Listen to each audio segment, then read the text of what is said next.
आज आपण बनवणार आहोत चिकन रस्सा। त्यासाठी पहिलं तर वाटण करून घ्यायचं आहे। ओलं खोबरं, आलं, लसूण, मिरची आणि कोथिंबीर याचं छान असं मिक्सरला ग्राइंड करून घ्यायचं आहे। एका कढईमध्ये तेल टाकायचं आहे। छान गरम झाल्यानंतर त्यामध्ये काही बेसिक खडे मसाले टाकायचे आहेत आणि जिरं टाकायचं आहे। ते सुद्धा छान फ्राय होऊ द्यायचे, आपल्याला तडतडू द्यायचं आहे त्यामध्ये। आणि त्यानंतर त्यामध्ये आपल्याला ठेचलेलं भरपूर सारं असं लसूण टाकायचं आहे। त्यानंतर ते छान असं फ्राय झाल्यानंतर एक कांदा टाकायचा आहे, तो मस्त असा फ्राय होऊन द्यायचा आहे, कचवट अजिबात ठेवून द्यायचं नाही। त्यानंतर त्यामध्ये टोमॅटो टाकायचं एक चॉप केलेलं, ते सुद्धा छान फ्राय होऊ द्यायचं आहे।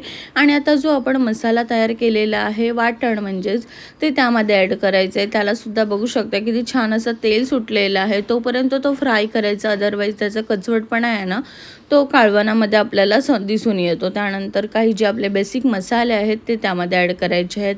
लाल तिखट मसाला आपला नेहमीचा घरगुती, जर तो तुमचा कलर थोडासा डाऊन असेल तर काश्मीरी मिरची पावडर तुम्ही यूज करू शकता। त्यामध्ये हळद, धने पावडर, गरम मसाला आणि चिकन मसाला। त्यानंतर ते सगळं मसाले फ्राय झाल्यानंतर थोडंसं त्यामध्ये अजून पाणी टाकायचं, जेणेकरून मसाले अजून छान फ्राय होतील। ते मसाले फ्राय झाल्यानंतर आता आपल्याला टाकायचं आहे ते म्हणजे चिकन, ते सुद्धा मस्त मिक्स करून घ्यायचं आहे आणि 5 मिनटं वाफेवर लो फ्लेमवर शिजवून द्यायचं आहे। आणि आता आपल्याला त्यामध्ये ॲड करायचं आहे गरम पाणी। साधं पाणी यूज करू नका, गरम पाणीच यूज करा, जेणेकरून छान तरीसुद्धा येते आणि चवसुद्धा तशीच टिकून राहते। आता बघू शकता आपला जेवढी तुम्ही क्वांटिटी जर रश्श्याची तुम्हाला हवी असेल ना, तसं तुम्ही ते शिजवून घ्या। थोडं पाणी जर तुम्हाला एकदम थिक हवं असेल तर थोडं पाणी आटेपर्यंत थांबा।